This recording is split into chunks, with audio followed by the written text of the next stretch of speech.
तर दादा ती मूर्ती विसर्जन त्या दिवशी झाली की म्हणजे 4-5 दिवसांनी? गणपती विसर्जन झाले 5-5 फुटाचे.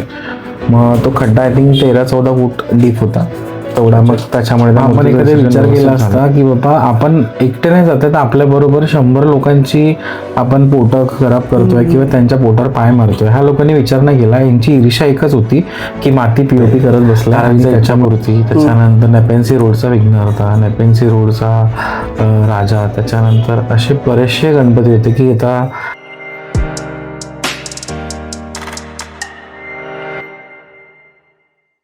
जय गणेश मित्रांनो आणि नमस्कार मंडळी. तर आज मी आलोय आपल्या एक सुप्रसिद्ध मूर्तिकाकडे, त्याचं नाव आहे प्रथमेश दादा गाडगे. आणि हे मूर्तिका खूप सुंदर आणि खूप सुप्रसिद्ध आहे. लालबाग परेलमधला हा एक नावानुसार म्हणजेच आपला मूर्तिकार आहे. तर चला मग या व्हिडिओला सुरुवात करूया आणि 2026 हा पहिला आपला पॉडकास्ट असेल. दादाशी भेट करूया. जय गणेश दादा. जय गणेश. तर कसे आहे तुम्ही? मस्त एकदम. ओके दादा, खूप खूप धन्यवाद की म्हणजे तुम्ही आम्हाला इतका टाइम दिला. आय नो की म्हणजे तुम्ही खूप बिझी असतात, तुमचे शेड्यूल वगैरे खूप बिझी असतो, तर खूप खूप धन्यवाद तुम्ही दिल्याबद्दल. तर दादा स्टार्ट करूया की तुमची म्हणजे तुम्ही मूर्तिकार हे कसे झाले, फॅमिली बॅकग्राऊंड थोडाफार सांगा, तुमचा जन्म कुठे झाला वगैरे थोडाफार एक सांगा. मी ॲक्च्युली माझं बॅकग्राऊंड पूर्ण ह्याच्यामध्येच आहे, आर्टिस्टिक फील्डमध्येच आहे. आणि स्टार्टिंग म्हणजे फॅशन डिझायनिंगपासून स्टार्ट झाली. आणि मूर्तीच्या कलेमध्ये बघायला गेलं तर मी लहानपणापासून लालबागलाच राहिला, त्याच्यामुळे त्याच्यात एक एक मुरतच गेलो की मूर्तिकलेमध्ये ड्रेपिंगपासून मग मूर्ती घडवण्यामध्ये. तर ह्या गोष्टी तेव्हापासूनच इनबिल्ड होत्या आणि हळूहळू त्या फक्त बाहेर येत गेल्या. आणि कालांतराने मग एक बोलला की मूर्ती क्षेत्रात काम करण्याचं संधी मिळाली तर पुढे गेलो. आणि मग आता खूप मोठं नाही बोलता येणार पण छोटंसं असं माझं विश्व निर्माण केलं जिथे मी माझ्या स्वतःच्या मूर्त्या घडवतो. तर त्यात खूप एक आत्मिक समाधान मिळतं मला त्याने. आणि बघता बघता प्रसिद्ध नाही बोलणार मी, एक नॉर्मल कलाकारच आहे मी. आणि लोकांच्या अपेक्षा पूर्ण करतो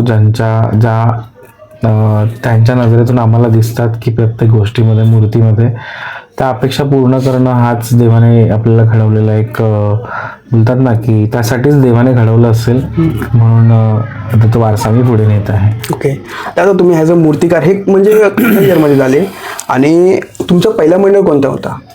असं स्वतःचं मी स्टार्ट केलं असं 2020 पासून. आणि पहिला सगळ्यात आधी लॉकडाऊनमध्येच मी मूर्ती घडवलेली. तर माझी जुनीच मंडळ होती पण ती माझ्याकडे वेगळ्या ह्याच्यातून कार्यरत होती. तर परेल पोस्ट गल्लीचा सगळ्यात पहिला मी मूर्ती बनवली लॉकडाऊनमध्ये, पूर्ण मातीची होती. त्याच्यानंतर 2021ला मोठ्या मूर्तींची परमिशन परत दिली, मोठ्या मूर्त्या स्टार्ट झाल्या.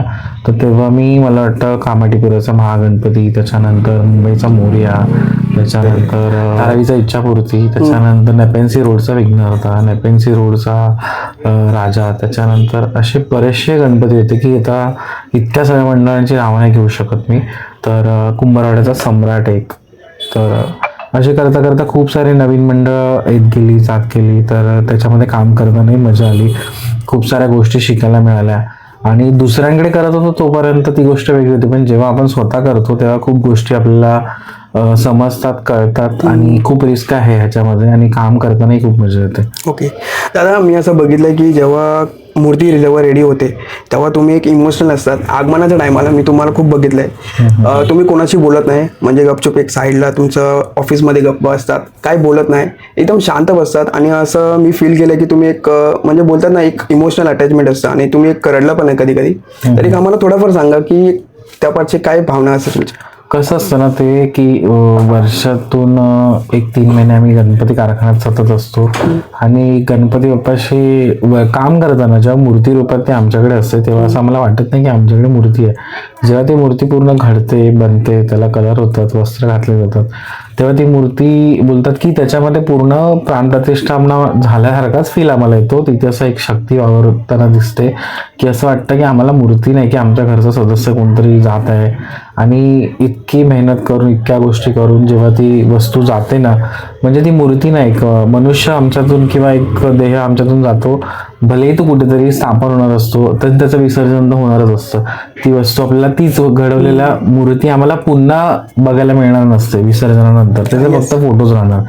तर हे एक दुःख असतंच की जी इतक्या मेहनतीने घडवतो आणि तिचं विसर्जन होतं ते तर स्वाभाविक आहे की विसर्जन तर होणारच, धार्मिकदृष्ट्या जसं आपण रचलेलं आहे तसं.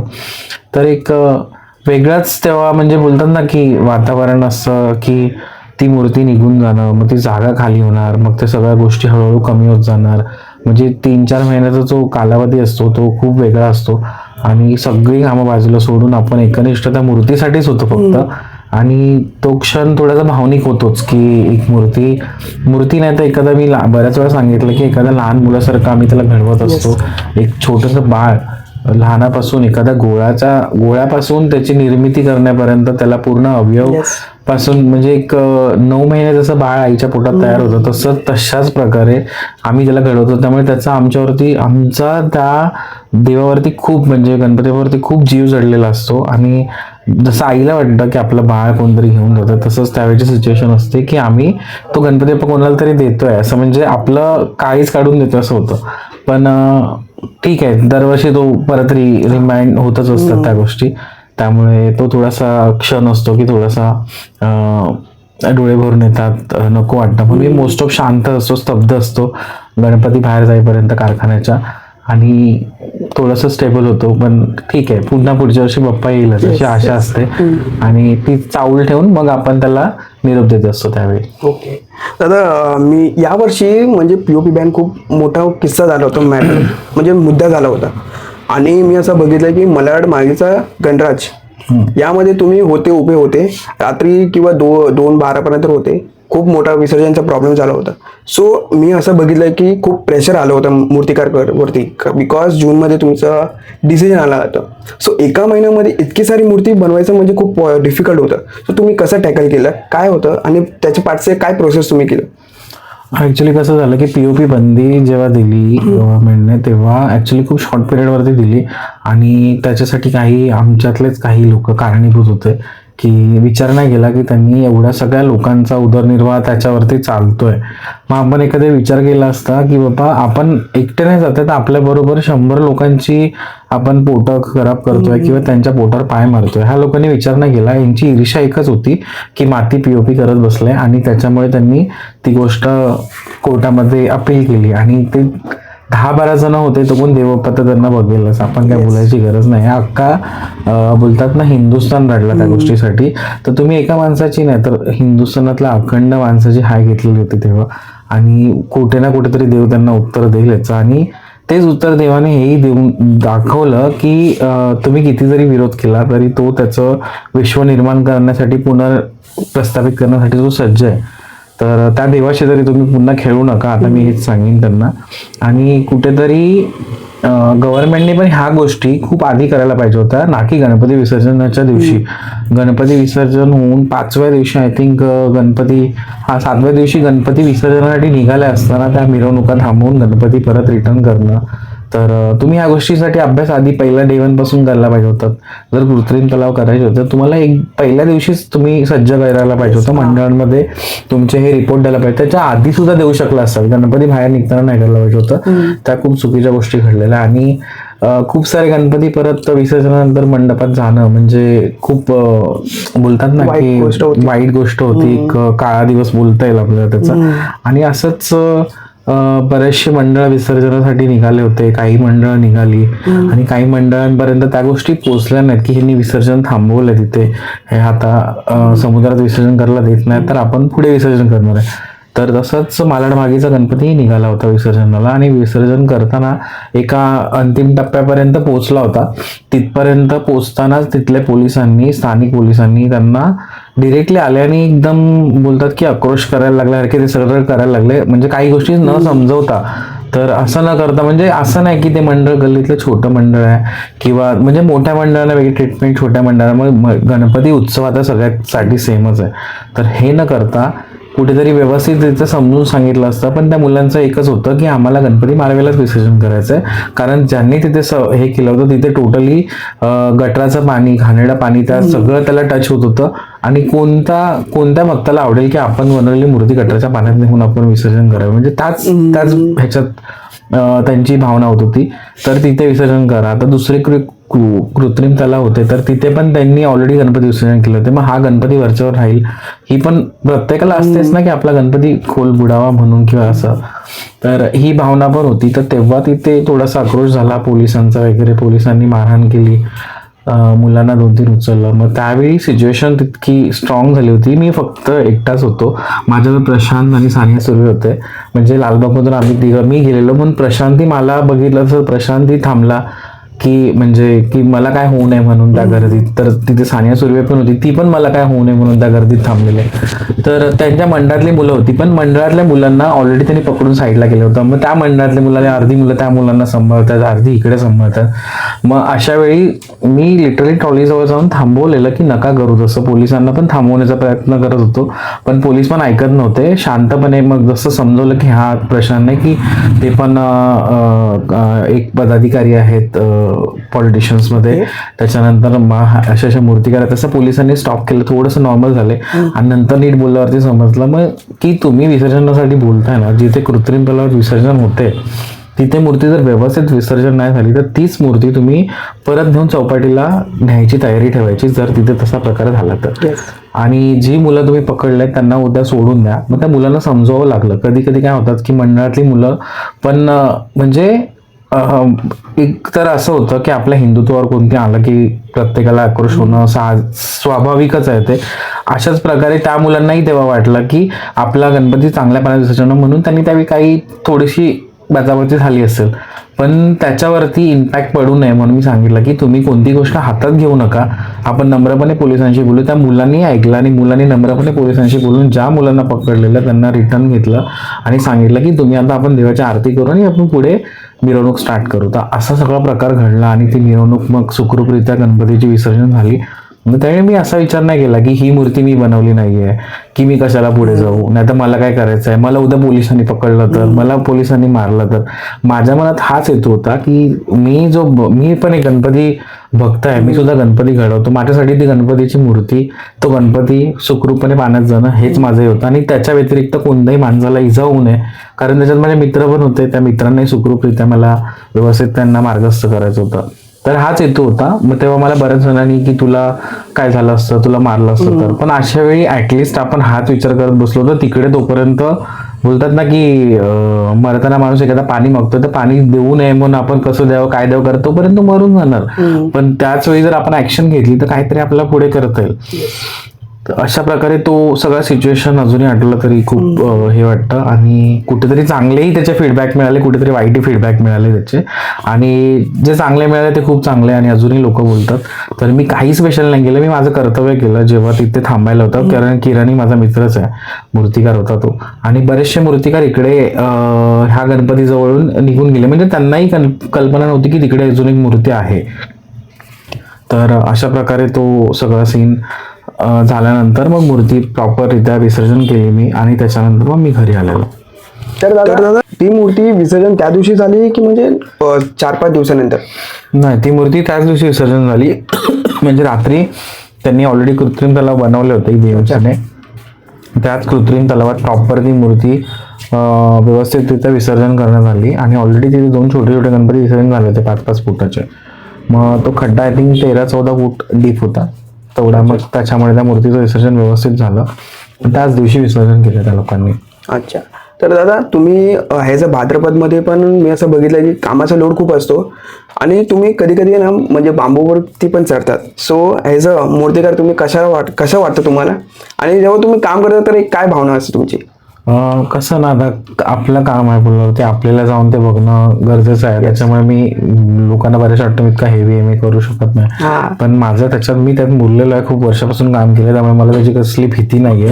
10-12 फूटपर्यंत वरती चढून सुद्धा मी ते काम बघतो, पण ती माझी जबाबदारी आहे. त्यामुळे त्या कामाकडे लक्ष देणं हे माझं परम कर्तव्य आहे. त्यामुळे मी त्यावेळी विचार नाही करत की 10 फुटावर चढतोय 12 फुटावर चढतोय, मला चढायला होईल की नाही, बांबूवरनं खाली पडेल. तर ती सेफ्टी घेऊन म्हणजे त्या सेफ्टीनेच मी वरती चढतो तेवढा. आणि एक वेगळीच मजा असते ती त्यावेळी काम करताना. आता बरीचशी मुलं असतात कारखान्यात, त्यामुळे मला काही इतकं होत नाही. पण जिथे मला डाऊट वाटतो, जिथे मला, कारण प्रत्येक मूर्ती माझ्या नजरेतून जाणं खूप महत्त्वाचं असतं. ते छोटी असो या मोठं मंडळ असो, मी सेम प्रायोरिटी त्याच मंडळांना देतो जे मंडळ छोटी सुद्धा असतील. असं नाही की मोठं मंडळ माझ्याकडे तर त्या मोठ्या मंडळालाच मी खूप प्रायोरिटी देईन, तीच कामं पहिली करेन. माझ्यासाठी छोटं मंडळ तेवढंच इम्पॉर्टंट आहे जेवढं मोठं असेल, कारण माझी आयडेंटिटी आहे, माझं नाव लागतं तिथे, त्यामुळे मला त्याच्याकडे लक्ष देणं गरजेचं. आज मी मोठा गणपती नो डाऊट खूप चांगला बनवला, खूप चांगली त्याची मिरवणूक झाली, पण जर त्याच छोट्या गणपतीकडे दुर्लक्ष केलं तर तिथले आजूबाजूचे 10 मंडळ ते गणपती बघणार आहेत माझा येऊन तिथे. मग त्यावेळी तो बॅड फीडबॅक मला नाही ठेवायचा तिथे. त्यामुळे ती जबाबदारी असते माझी. त्याच हिशोबाने मी खूप जवळून प्रत्येक गोष्टी बघत असतो, बारकाव्याने बघत असतो, आणि प्रत्येक गोष्टीकडे माझं लक्ष असतं कारखान्यामध्ये. आणि कारखान्यातला प्रत्येक व्यक्ती, मग तो छोटासा लेबर असो, कचरेवाला असो, त्या व्यक्तीपासून पूर्ण फिनिशिंगपासून एंडपर्यंत काम प्रोसेस गणपती नेईपर्यंत टोटली सगळीकडे लक्ष असतं माझं. आणि त्यासाठी मी कोणता स्पेशल असा माणूस नाही हायर केला आहे, सगळं मीच बघतो. आणि माझी मुलं आहेत कारखान्यात जी येतात माझ्याबरोबर असं सगळं कार्यरत असतात. तर अशा प्रकारे कारखान्यात ते काम केलं जातं आणि मजा येते काम करताना. खूप एक वेगळं एन्व्हायरमेंट असतं गणपतीचं. तर ते दिवस असे बोलतात ना, 3-4 महिने कसे जातात कळत नाही. आणि नंतर जेव्हा घरी येतो आम्ही, तेव्हा ते घरचे दिवस, घरचा टाइम जात नाही की तो कंटिन्युअसली कारखान्यात इन्व्हॉल्वमेंट राहणं, माणसं भेटायला येणं, त्याच्यानंतर कंटिन्युअसली काम, प्रेशर असणं कामाचं, म्हणजे एक वेगळीच मजा असते ती. आणि खूप चॅलेंजिंग जॉब आहे हा, की असंच नाही की कोणी पण येऊन करू शकेल. आणि लोकांना वाटतं हलवा आहे, चला मी पण करून बघेन, मी पण मूर्तिकार होईल. मी मूर्तिकार बोलण्यापेक्षा मी कलाकार आहे, की मला सर्व कलेचे ज्ञान आहे, काही गोष्टींचं ज्ञान नाही, पण माझ्याकडे करून घेण्याची क्षमता आहे. त्यामुळे बरेचसे लोक असे बोलतात ह्याला काय येतं, ह्याला काय येतं. मला काय येतं ना, ते मी माझ्या कामातून गेलेल्या 4 वर्षात दाखवत आलोय. आणि त्याच कारणाने आज हे ब्रँड लोकांपर्यंत पोहोचवलंय. त्यामुळे अजून कोणतं मला हे दाखवायची गरज नाही की शिवाई आर्ट्स ब्रँड काय करतं, किंवा मी काय करू शकतो, किंवा मला काय येतं. तर हे मी करून दाखवलेलं आहे आणि अजून इथून पुढे पण करून दाखवेन. तर इतकं सोपं नव्हतं की एक ब्रँड म्हणजे एक छोट्याशा नावातून त्याचं ब्रँड अस्तित्वात आणणं आणि ते लोकांच्या डोक्यात बिंबवून आज प्रत्येकाच्या डोक्यात शिवाई आर्ट्स नाव आहे. आणि खूप प्राऊडली सांगू शकतो, त्यासाठी खूप मेहनत घेतली आहे मी, आणि मी करून दाखवलंय. आता प्रत्येक मूर्तिकाराचा एक ड्रीम प्रोजेक्ट असतो. तर तुमचा काय एक ड्रीम प्रोजेक्ट आहे की म्हणजे मला या मंडळासाठी एक मूर्ती करायची आहे, तर तुमचा आवड म्हणजे त्याबद्दल सांगा मला. बघितलं तर बेसिकली बघा, प्रत्येक मंडळाचं ड्रीम असतं. माझं असं मी स्पेशल ड्रीम असं काही नाही ठेवलंय. माझं एकच ड्रीम आहे की माझं भले मोठ्या मूर्त्यांना बनवणारे मोठे मूर्तिकार खूप झालेत, किंवा ती मोठी मंडळं खूप फेमस आहेत, तर मी असं नाही विचार करत आहे की मी त्या मोठ्या मंडळांपैकी कोणतं तरी मंडळ चॉईस करीन, किंवा ते माझं ड्रीम आहे की माझ्या ह्या मूर्तीची हे करायची. तर मी सॅटिस्फाईड आहे. मला गणपती बनवतो ते खूप इम्पॉर्टंट आहे माझ्यासाठी. आणि मी असं विचार करतो की छोट्या मंडळांकडनंही मी चान्स देऊ. त्यावेळी मी कुठे व्यवहाराचा विचारही नाही केलेला होता आणि करतही नाही. कधी काही गोष्टी फायनान्शियली ब्रेकडाऊन होतात, पण त्या सगळ्यांचा समतोल राखणं खूप महत्त्वाचं असतं. कारण इथे आम्हाला सुद्धा जागेचं भाडं पेड करायचं असतं, आम्हाला सुद्धा लेबर चार्ज असतात, आम्हाला सुद्धा प्रत्येक गोष्टीला पैसे मोजावे लागतात. त्यामुळे ते असं नाही होऊ शकत की एकदम असं ह्या रेंजमध्ये आम्ही गणपती प्रोव्हाइड करू शकू. आणि मुंबईसारख्या ठिकाणी नो डाऊट आम्हाला ह्या गोष्टी जेव्हा फुलफिल होतील ना, की जागेचे पैसेच नाही होणार, किंवा कोणीतरी असा बोलतात ना की सगळ्यांना हे होतात, काय ते बोलतात ना की मदत भेटते, की त्याला आता काय बोलू शकतो, ॲड मिळते, तशा टाईपमध्ये आम्हाला काही त्याची गरज नाही. पण ॲटलिस्ट आम्हाला जागा आणि मंडप जरी झाला ना, तरी आम्ही सुद्धा छोट्या मंडळांना चान्स देऊ की ज्यांना वाटतं की आज मुंबईतून माझ्याकडनं मूर्ती घ्यावी, आणि केशवाळकडनं मूर्ती घ्यावी, किंवा निखिल खातूकडनं घ्यावी, रेश्मा खातूकडून घ्यावी, तर सिद्धेश दिगाळीकडनं, अशा बऱ्याचशा लोकांकडनं मूर्त्या घेण्याची त्यांची इच्छा असते. पण ते कुठेतरी फायनान्शियली त्या डाऊनपर्यंत पोहोचत नाही. पण ती वेळ आली की नक्कीच नो डाऊट आम्ही पण असं कुठेतरी क्वचित एखादी मूर्ती आम्ही करतो. पण तो विचार करावा मंडळाने की त्या गोष्टीसाठी तेवढा क्रायटेरिया लागतो. आणि दुसरं सेकंड थिंग आहे की बरीचशी मंडळ विचार नाही करत कॉम्पिटिशन लेवल खेळतात मोठ्या मूर्त्यांप्रमाणे, पण त्याच्या आधी आपण हा विचार करावा की आपल्याकडे फायनान्शियली आपण किती स्टेबल आहोत, आपण कितीपर्यंत पोहोचू शकतो. आता ह्या मोठ्या मूर्त्या आहेत, त्यांच्या मागे मोठ्या मोठ्या प्रभावळ असणं, तर त्या प्रभावासाठी तेवढी कॉस्टिंग मोजावी लागते, तेवढी कॉस्टिंग करावी लागते. तर काही जण विचार नाही करत ह्या गोष्टीचा की नाही आम्हाला तशीच मूर्ती आहे, अशी प्रभावळ आहे, पण त्यासाठी तुम्हाला तेवढा खर्च करावा लागेल. ती गोष्ट अशीच नाही की तुम्हाला बनवून मिळेल. मोठे मोठे स्केच आणता तुम्ही, पण त्या स्केच मागे किती पैसे जातात, काय जातात, ह्या गोष्टीचा पण त्यांनी विचार करणं महत्वाचं आहे. तर मी हेच सांगेन की छोट्या मंडळाने छोटीच नाही राहणार, तुम्हालाही कोण ना कोणतरी पुढे येणार, पण तुम्ही पण स्वतःमध्ये डेव्हलपमेंट करा. काय काय गोष्टी आत्तापासून साठवायला सुरुवात करा. पैसे साठवा थोडेसे. वर्षभर काम करता, वर्षाचे 500 रुपये जरी महिन्याला काढले तरी तुमचे 10,000 होतात प्रत्येक सभासदाने. मग तशा तुम्हाला जर काही गोष्टी करायच्या तर मीट करायच्या तर तुम्हाला करावे लागतील. आम्ही त्याच्यातूनच मोठे झालोत. आम्ही मिडल क्लास फॅमिलीतूनच आहे, अजूनही आहे, आणि आपली स्वप्न बघायचे आणि ती पूर्ण करायचे तर आपल्याला एक एक रुपया साठवून आपण त्या गोष्टीपर्यंत पोहोचतो. तर तुम्ही सुद्धा करा. एक दिवस तुमचं ड्रीम, आणि कदाचित त्याही तुमची मूर्ती फेमस होईल. आणि मूर्ती फेमस होण्यापेक्षा एक गणपती बाप्पा खूप व्हायरल होईल असं बोलू शकतो आपण. आणि जेव्हा त्या सगळ्या गोष्टी जुळून येतात ना, तेव्हा खूप छान काम होतं. असंच मी बोलेन की माझ्याकडे येणारी मंडळ मी आलेली होती ती पण आज नावारूपाला आहेत ते. तर तुम्ही सुद्धा व्हाल. असं नाही की मला कोणत्या स्पेशल मूर्तीमध्ये ड्रीम आहे की मला ह्या मंडळाची मूर्ती घडवायची आहे. तर सॅटिस्फाईड आहे मी. मला फक्त गणपती बाप्पाचं मूर्ती घडवायची आहे, आणि ती कोणत्याही मंडळाची असो. आणि मी एवढं सांगू शकतो की माझ्याकडे येणारं छोटं मंडळ सुद्धा गणपती घेऊन आलं तर तेवढंच प्रसिद्ध होईल, एवढी मला खात्री आहे माझ्या कामावरती. ओके दादा, यावर्षी आहे ना नवीन मंडळ म्हणजे भरपूर आले होते. तर फॉर एक्झाम्पल गोमाताचा राजा फ्रॉम वर्ली, घाटकोपरचा चिंतामणी फ्रॉम घाटकोपर, आणि भरपूर महालक्ष्मीतून पण आले होते, तुळशीवाडी तारदेववरून पण आले. तर तुम्हाला कसं वाटलं, काय फिलिंग होती, आणि तुमचं काय रिव्ह्यू असेल त्या मंडळाबद्दल? माझ्याकडे मंडळं जुनी पण आहेत, नवीन पण आहेत. काही मंडळ फिक्स आहेत जी माझ्याकडनं अजिबात हालत नाही, आणि त्यांचा व्यवहार म्हणजे खूप चोख आहे. आणि कधी असं काय झालं माझ्याकडनं कमी जास्त तरी मला त्या मंडळाने तेवढा सपोर्ट केलाय. तशाच प्रकारे ही नवीन मंडळं पण आली होती. तर बघायला गेलं तर तुळशीवाडीचा महागणपती ह्या मंडळाने पण खूप सपोर्ट केला. खूप गोष्टी होत्या त्यांना पण, फायनान्शियली अपडाऊन्स होत्या त्यांच्या, पण त्याही मी त्याच्यामध्ये सांभाळून घेतला. आणि त्यांची इच्छा होती माझ्याकडनं गणपती घ्यायची, आणि ती फुलफिल केली मी त्यांना, आणि तेही हॅपी होते. खूप गणपती आवडला त्यांना. आणि असे बरेचसे मंडळी होते. त्याच्यानंतर गोमातावाले पण, त्यांचंही ते पण अप्रोचेबल होतं मंडळ, माझ्याशी पहिल्यापासून ओळखीत होते, पण कुठेतरी फायनान्शियली अपडाऊन होत होतं, त्याच्यामुळे त्यांना मग ते बजेट परवडत नव्हतं. पण अशा खूपशा मंडळांना मी म्हणजे सपोर्ट केला होता, आणि करतो कधी कधी. तर झालं, एक मधला मिडल मार्ग काढून आम्ही तेव्हा काम करून घेतलं होतं, आणि खूप चांगल्या प्रकारे त्यांचंही काम झालं होतं. तर खूप छान वाटलं. नवीन मंडळांनी यावेळी जेवढा सपोर्ट केला, फायनान्शियली असो, त्याच्यानंतर कामामध्ये असो, आणि सगळ्यांचा अप्रोच पण खूप चांगला होता. तर दिसतं आता मंडळांचा एनरोलमेंट, जसे हे पॉडकास्ट लोक बघतायत, ऐकतायत, त्याने एक इम्पॅक्ट पडतोय की मंडळातल्या माणसांची विचारसरणी सुद्धा हळूहळू चेंज होते मूर्तिकाराबद्दल. की मूर्तिकार फक्त तुम्ही मूर्ती दिली की त्याच्यावर काम जमतं असं नाही, तर आपणही तिथे जाऊन घरच्यासारखं रिलेशन ठेवणं, त्यांना मदत करणं, त्यांना काय असेल कुठे अडकले तर तुम्ही सपोर्ट देऊन पुढे करू शकता. असं नाही की पैशाने मोजल्या म्हणजे गोष्टी होतात, असं नाही. कधी कधी त्याच्या लाईफमध्ये काही प्रॉब्लेम होऊ शकतो, तो आजारी पडू शकतो, किंवा काही असतात गोष्टी फायनान्शियली की थोडंसं अनस्टेबल होतो. तर अशावेळी तुम्ही थोडंसं हे केलं तर त्याला आणखीन चालना मिळेल. पण असं नका करू, तिथून आरडाओरडा करणं, त्या मूर्तिकाराला बोलणं हे खूप चुकीचं आहे. आणि हे करू पण नका, कारण तुमचा देव तुम्ही घेऊन जाताय, आणि तिथे जो देव घडवतोय त्यालाच तिथे 2 शिव्या घालाल तुम्ही, तर तो घरी नेऊन देव तुम्हाला कसा पावेल आणि कसा लाभेल. तर ही गोष्ट लक्षात ठेवा.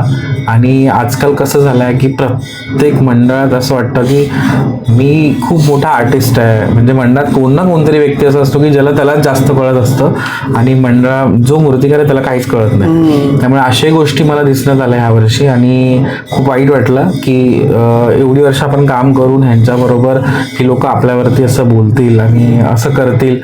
तर मी एक सांगेन, माझ्याकडे जेव्हा मूर्ती द्याल तेव्हा सर्व जबाबदारी माझी असेल, आणि एक स्केच ना फक्त पेनाने रेखाटलेला असतो आणि मूर्ती घडवायची असते.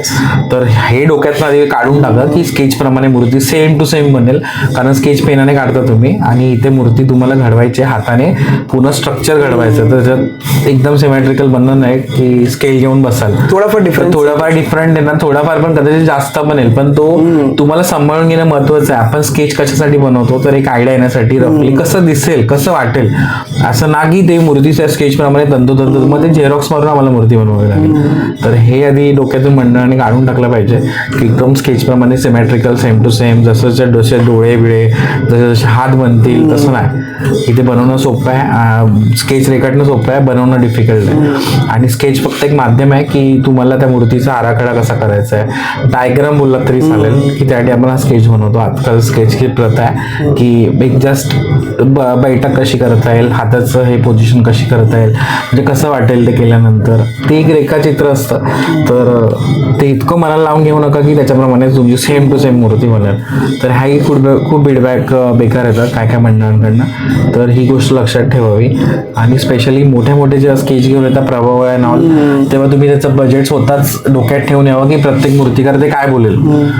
तर हे लक्षात ठेवूनच प्रत्येक मूर्तिकाराकडे पाऊल ठेवा की तुम्ही जर तुमचे अपेक्षा जास्त ठेवल्या तर नो डाऊट तुम्हाला तेवढं पेड पण करायचं आहे. आणि जसं मूर्तिकार त्याच्या लेवलने गेला तर तो तुम्हाला त्याच्यापेक्षा थोडंसं अजून ॲडजस्ट करून देऊ शकतो. दादा यावर्षी आहे ना अरुण दादा दत्ते यांनी परेलचा महाराजा म्हणजे बॅलेन्सिंग मध्ये बनवला होता. सगळेजण शॉक झाले होते, इव्हन मी पण शॉक झालो. तर थोडाफार त्या मूर्तिकार बद्दल थोडाफार एक सांगा की नोट अरुण दत्ते खूप चांगलं का, म्हणजे खूप बोलतात ना की मेहनत केली आहे त्याने आणि त्याचं मेहनत सार्थक लागली. आणि बॅलन्सिंग जॉब ज्या पद्धतीने रचला होता तर खरंच अरुणचं कौतुक करावं तेवढं कमीच आहे. तर एक टायमिंगला मलाही वाटलेलं ते, पण मी मूर्ती मला आठवत नाही मी समोरून बघितली, पण फोटोच्या लेवलला ती डाऊन होती. तर ते तेवढं सगळं सांभाळणं आणि हँडल करणं थोडं डिफिकल्ट होतं. पण त्याने खूप चांगलं काम केलं आणि खूप छान कामं झाली त्याची हवी. आणि त्या मूर्तीबद्दल तर खरंच खूप सुंदर अरुणने मूर्ती रचली होती ती.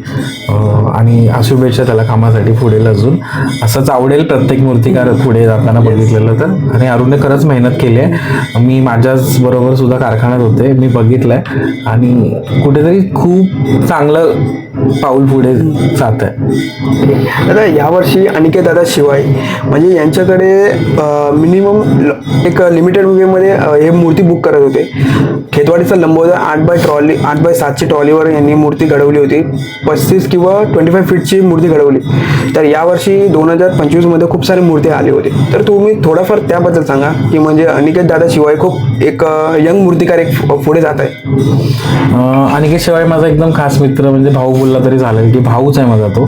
आणि जसं त्याने त्याचं कामाचं कौतुक करावं तेवढं कमी जातं. त्याचं हे काम खूप छान आहे. आणि त्याचं बोलाल ना की तेव्हा तो एक मोठा टास्क होता की त्या ट्रॉलीवरती तेवढा मोठा बॅलन्सिंग जॉब उभा करणं आणि आतल्या गोष्टी सगळ्या मला माहिती आहेत. आणि जेव्हा ती मूर्ती बाहेर पडत होती तेव्हा म्हणजे बोलतात ना की अनिकेत खूप रडला असेल त्या मूर्तीवेळी, का त्या भाऊक झालेला, का तर ती मूर्ती त्या गेटच्या लाईन मधून पास होणे आणि जशी ती मूर्ती खेचली, जशी ती मूर्ती हल्ली ना, तसं थोडंसं स्तब्ध झालेले सगळं 2 मिनिटं. पण तो एक चॅलेंजिंग जॉब होता आणि खूप चांगल्या रीतीने त्याने तो पार पाडला. आणि त्याच नंतर आता जेवढ्या मूर्त्या त्याच्याकडे आल्या तर मलाही खूप आनंद होतो की माझा भाऊ एवढ्या म्हणजे चांगल्या मूर्त्या घडवतोय मोठ्या मोठ्या मंडळाच्या. आणि खूप सुंदर गेला होता खेतवाडीचा राजा, त्याच्यानंतर बरेचशी मंडळं त्याच्याकडे होती ह्यावेळी. तर खूप सुंदर मूर्त्या केल्या होत्या आणि असंच तो खूप साऱ्या मूर्त्या वर्षानुवर्ष करो. आणि हीच बाप्पाच्या आधी प्रार्थना असेल आणि त्याला उदंड यश देऊ. तर दादा आम्ही असं बघितलं आहे की म्हणजे वर्कशॉपमध्ये काम करणं आणि असं बघायचं म्हणजे एक डिफरंट असतं. तर वर्कशॉपमध्ये काय एक लाईफ असते आम्हाला एक थोडाफार सांगा. म्हणजे वर्कर्स कधी कधी झोपत नाही, तुम्ही पण ॲज अ मूर्तिकार पण कधी झोप लागत नाही, तर तुम्ही कसं टाईम मॅनेज करता, फॅमिलीला टाईम कसं देता तुम्ही, कारण तो टाईम खूप डिफिकल्ट असतो. आणि तो टाईम म्हणजे वर्कशॉपला पण टाइम द्यायचा असतं आणि घरी पण टाइम द्यायचा असतं, तर एक थोडाफार आम्हाला सांगा. कसं असतं ना की जेव्हा 3 महिने आम्ही काम करत असतो तेव्हा फॅमिली, बहुतेक माझी सगळी फॅमिली कारखान्यातच असते. माझी वाईफ, माझी आई, त्याच्यानंतर भाऊ, म्हणजे टोटली आमचं इन्व्हॉल्वेशन कारखाना आहे आमचं 3-4 महिन्यासाठी टोटली घरच होऊन जातं. घरी कमी, कारखान्यातच जास्त असतो.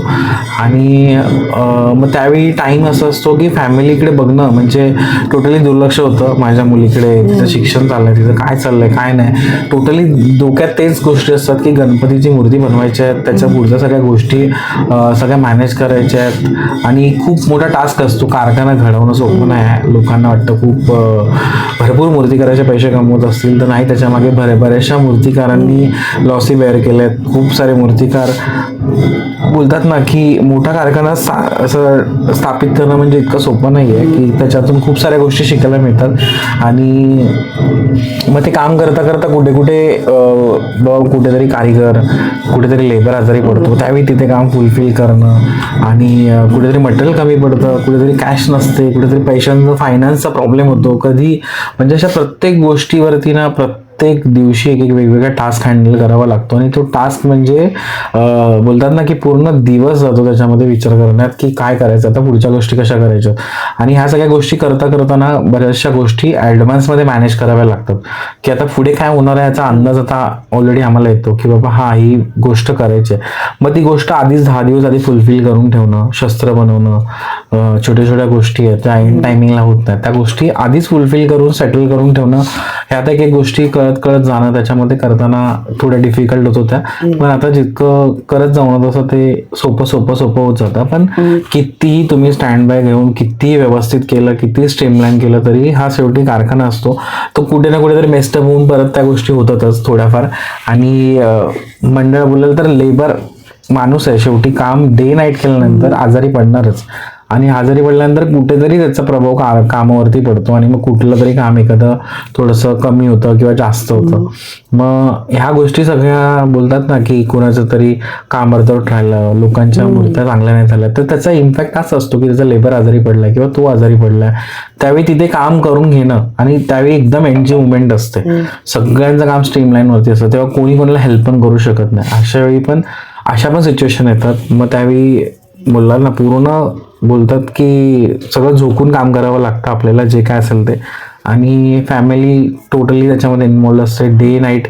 कधी कधी माझी आई, कधी वाईफ माझे कारखान्यात झोपलेले आहेत, तसेच थांबलेले आहेत. दुसऱ्या दिवशी काम उरकायचं आहे, कारण कधी कधी त्या कंटिन्यू जागरणाने कधीतरी आजारी पडणं, ताप येणं. एक टाइम तर मला टायफॉइड झाला होता आणि टोटली दुसऱ्या दिवशी आगमन होते, 8 का 9 आगमन होते. सेकंड आय थिंक 4 दिवस राहिले होते गणपती जायला. आणि हेवी टायफॉइड झालेला. मला डॉक्टरने टोटली सांगितलेलं मला की ॲडमिट हो, तुम्ही थांबू नका कारखान्यामध्ये. पण मी एकच डोक्यात ठेवलेलं, जर मी कारखान्यातून हॉस्पिटलला गेलो तर माझं कारखान्यातलं काम टोटली इनबॅलन्स होईल. कारण प्रत्येक कारिगरला एकदम स्ट्रीमलाईनला असताना काम समजवणं आणि त्याच्याकडनं ते करून घेणं खूप बोलतात ना की मी तिथे असणं गरजेचं होतं. कारण मी माझ्या आईवरती किंवा भावावरती टाकून ते जाऊ शकत नव्हतो. कारण प्रत्येक काम मला माहिती होतं कसं करायचं आणि काय करायचं. मग ती प्रभावळ लावणं असो, त्या मूर्तीचं फिनिशिंग असो, काहीही करणं असो, ते मी त्यांना एवढं सांगितलं की मला जे काय असेल ते इथे प्रोव्हाइड करा कारखान्यात.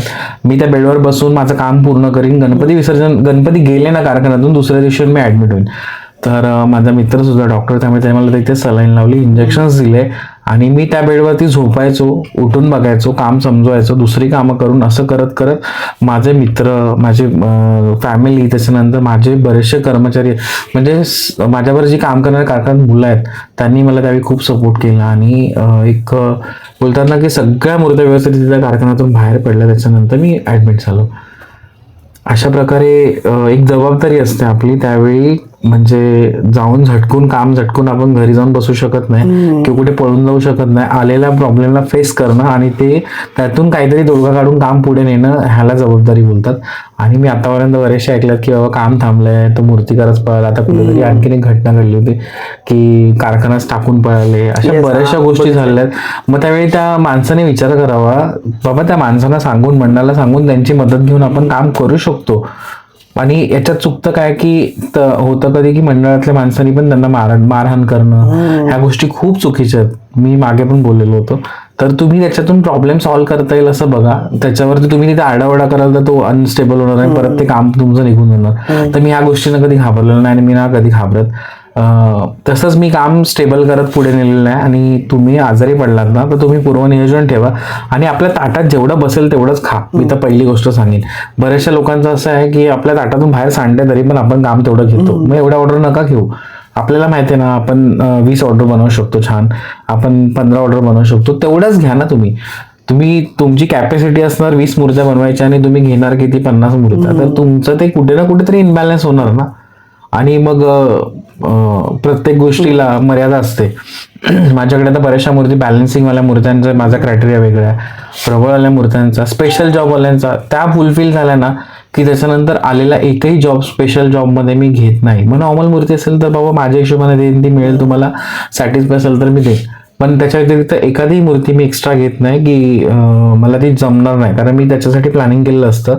मला 5 स्पेशल मूर्त्या बनवायच्या आहेत, 5 प्रबळ स्पेशल बनवायच्या आहेत, तर तेवढंच काम मी ऑलरेडी इनप्लॅन करून सोडलेलं असतं की मला द्यायचं हे काम आणि मी करायला दिलं आहे. मग त्याच्या व्यतिरिक्त अजून एखादं काम घेतलं तर ते अंगावर येतं.